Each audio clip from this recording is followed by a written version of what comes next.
Okay guys, we are recording some sounds. Hope you can hear that. We're at Lake Huron in northern Michigan.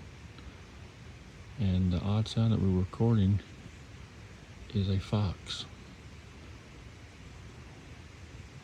Many times researchers, there he went again. We've been hearing him for the last 15 minutes.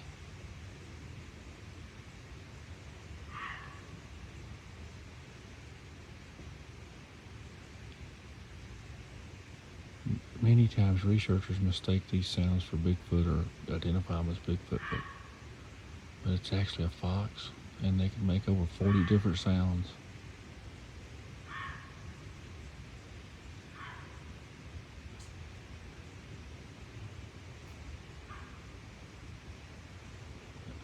It's kind of fun. We're sitting out here next to the fire.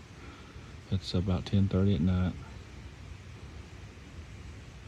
And I was hoping I could catch him on, on audio or video. I got to actually video run, but of course it's too dark. You might see a little skyline.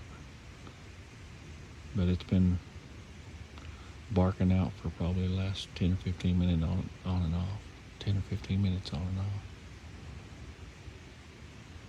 It's pretty cool.